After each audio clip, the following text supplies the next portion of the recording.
starting to film these earlier and earlier in hopes that I would get as much traffic noise, therefore not having to tamper with the audio so much. But so far, I don't know if I'm succeeding.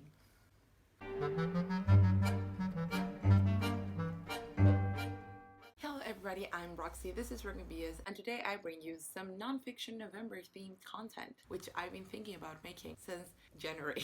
I'm so excited. So today we're going to talk about fiction, non-fiction pairings, which is a very interesting concept when you think about it. I think it works on two different levels, like some people who might like non-fiction or fiction only or mostly and want to try the other, and it would be a good idea to pair them. But also just if you love both, which is totally my case, it just feels so satisfying to pair things together. Or is that just me? In any case, here are some books that I think will go great together, that you can read at the same time or one after the other, and the effect would be great. I tried for this video in particular not to pair it in two obvious ways. For example, I didn't want to talk about So We Read On with The Great Gatsby. In this video, I tried to take the essence, the form, and try to match it in slightly unexpected ways. I don't know if I succeeded. I hope I did. I don't know if I can put two pictures, but I will try. Okay, so my first pair is A Single Man by Christopher Isherwood and The Year of Magical Thinking by Joan Didion. A Single Man is a very short novella or short novel about a man who has lost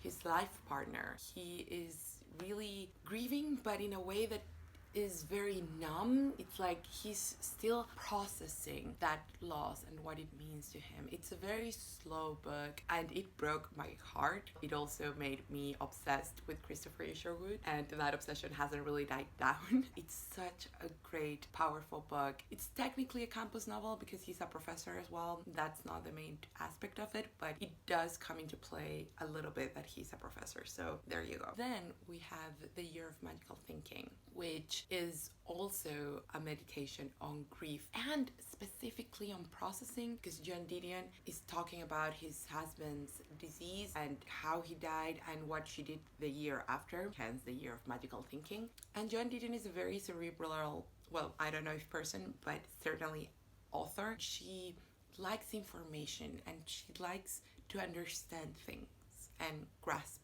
things. It is a meditation grief and it did break my heart, but I do feel like for a lot of people it might not be as a visceral reaction as with A Single Man. But it's funny because the protagonist from A Single Man also is kind of emotionally stunted and has lost the only person with whom he was emotionally connected. So I think that matches really well with Didion's detached at times prose. It will break your heart if you let it, but it is very focused on information and analyzing and overanalyzing things, which totally suits the way I process emotions. So personally, I really loved both these books and I think they would be a really nice pair to read together. Number two is Giovanni's Room by James Baldwin and Down and Out in Paris and London by George Orwell. These books are about very different things. Giovanni's Room is again a novella about an American who goes to Paris and meets a woman there, and they are engaged, but the woman is very independent, and so she goes off to Spain. While she's in Spain, the protagonist meets Giovanni, an Italian expatriate, and they have a very tempestuous relationship, and love is part of it, but it's kind of a doomed love because of their circumstances. They could never be together, but also just because of their personalities, and it's very toxic and dreary. It also has a lot to do with money because Giovanni needs to work and needs to survive, and the protagonist, although not rich, his dad does send him money. And then Down and Out in Paris in London is George Orwell's time working as very various things, but basically being very, very poor in Paris and London. And he talks about poverty and how it robs you of your energy because at times he didn't have anything to eat. It doesn't romanticize it at all. And I think Giovanni's Room feels that dreary, although it's not mainly about poverty. It feels that both these narrators are so dispossessed and they can't really catch a break. And in a way, I feel Down and Out in Paris and London is a bit more hopeful because it feels like at least Orwell has a lot of agency, and also you know that things turned out kind of okay for him. But in Giovanni's room, there's just so much desperation. And when I think of these two books, I think of beautiful writing, but at the same time, I think of grayness, and that's why I think they would go well together. The third pair is a bit more on the obvious side, but hear me out. It is The Picture of Dorian Gray with The Secret Life of Oscar Wilde by Neal McKenna. It is true that you could read any biography of Oscar Wilde alongside The Picture of Dorian Gray and it would be cool. But I chose this one in particular because it focuses specifically on Oscar Wilde's gay life, basically, on how he impacted and was impacted by the London, specifically underground, and the whole red boy scene and blackmails, and of course his relationship with Alfred Douglas. As I've said, I really love this biography, but I do think there are some facts that the author might color them in a light that is not entirely accurate. So it's not false, you see, but it's kind of weirdly framed, if that makes any sense. I still had a great time reading it. It is a very long biography, but it reads so easily, so fun to read, and it's so gossipy in a way. It is very data driven. It takes facts, it just interprets them in weird ways. It is the one that best matches in tone to The Picture of Dorian Gray from the ones I've read. Why do I always forget to say what The Picture of Dorian Gray is about? It's basically about Dorian, who is a very, very beautiful young man who has his picture painted by his friend Basil, who is very in love with Dorian. Dorian hates the portrait because it is beautiful and will never age, and he will, so he thinks, oh, I wish it could be the other way around, and he has his wish granted. It's about decadence and sin and the effects of sin on the soul. If you want to read a biography of Wilde that is a bit more gossipy and saucy and goes better with The Picture of Dorian Gray, I highly recommend this one. Number 4 is something completely different, although kind of gay too at times. My 4th pair is On the Road by Jack Kerouac and Kitchen Confidential by Anthony Bourdain. On the Road is a very controversial classic in a way, because for a lot of people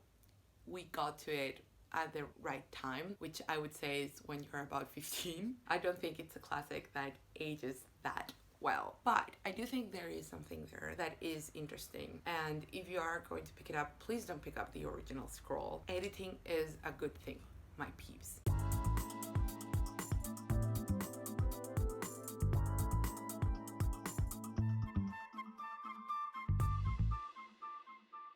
I matched it with Kitchen Confidential because I think both have this sense of restlessness, and they're also very masculine books. I think that if you are going to pick up On the Road, it would be interesting to see a more modern version of it, or like how a character like the protagonist of On the Road would play out in Bourdain's context. He's looking back at his life and finding all these behaviors that are very on the road-ish. There is much more perspective in Kitchen Confidential than in On the Road, because On the Road is very immediate and very rushed, but both of them have this feverish mood and always on to the next best thing. And again, very masculine, take life by the balls, live fast, die young kind of feeling, which is not for everyone, but I think they would go very well together. Number 5 is one of my absolute favorites. I would pair The Friend by Sigrid Nunez with On Writing by Stephen King. Clearly, The Friend is going to be on my top books of the year list. I haven't shut up about that book. It's so good. Kind of want to reread it in December. Not joking. Anyways, it is a very slow book, but it's also very short. I've heard it described as the most bookish book ever written. I'm not sure if that's 100% true, but it is very strong on writing. It's about this woman who's in her 50s. She's a creative writing professor, and her friend who was also a creative writing professor. They've been friends forever, and they've always had this almost relationship. And after he kills himself, the woman who's already been thinking a lot about what writing does and what its important is, she needs to take care of his Great Dane. That's how it all starts. And it's this mix of things. It's about the dog, it's about writing itself, it's very meta, it's so cleverly plotted, although it doesn't have much plot. But as far as plotless books go, this is one of the only ones ever that's had me turning pages because I was desperate to know what was going to happen next. And as I said, it's such a strange mix and it shouldn't work, but it does. It works so well. On the other hand, On Writing is just such an interesting, fun book to read about writing. It's half memoir and it's half writing advice for aspiring writers. It's so good. Again, something that shouldn't really work because it can go self-indulgent so fast. And you know, Stephen King is such a particular person. That's the best way to describe him. So again, shouldn't work, but it does. And I think it addresses a lot of similar concerns about writing and life and how those two things come together and fit together and influence each other, but from an entirely different voice that I think actually arrive at very similar places. If you have to pick one pair out of all of these, I think this one would be the strongest pair to pick up. The last pair I want to talk to you about is Public Library and Other Stories by Alice Smith and Faber by Toby Faber. Public Library and Other Stories is, I think, my favorite short story collection of all time, but I do need to reread it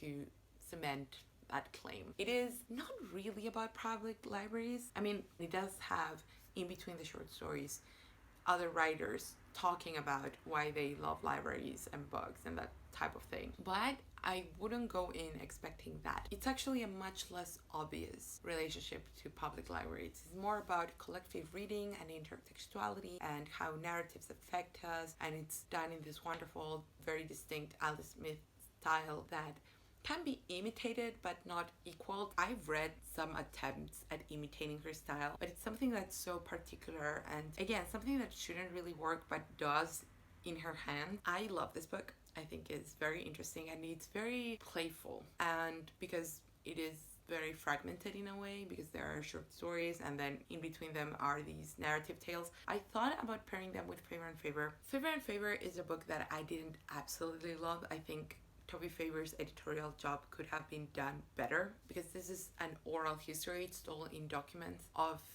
the imprint Faber and Faber. However, I do think it's extremely exciting to read all the instances in which risks were taken, and especially with poetry and how Faber got his poetry look, as in the cover design, but also just its rep and how it struggled through the decades to maintain and grow, have a nice balance between really experimental writing but also being commercially successful. Such a strange journey, and so many wonderful authors such as T.S. Eliot have been so heavily involved in this process. I think if you like Faber and Faber and if you like oral histories or publishing histories, I think this is a really good one to check out, even if it's not perfect. And if you want to pair it with a really quirky collection of short stories, you should consider Public Library and Other Stories. So that's it. I hope you enjoyed this video. I hope I get to place the pictures correctly because I've been gesturing as if they were here. But yeah, this is the first in, I hope, many videos like this. Please let me know if that is something you are interested in. So yeah, that's it. Please let me know if you've read any or all of these books and what did you think, or do you want to read any of the books after hearing me talk about them? Leave a comment, subscribe, like, and see you next time.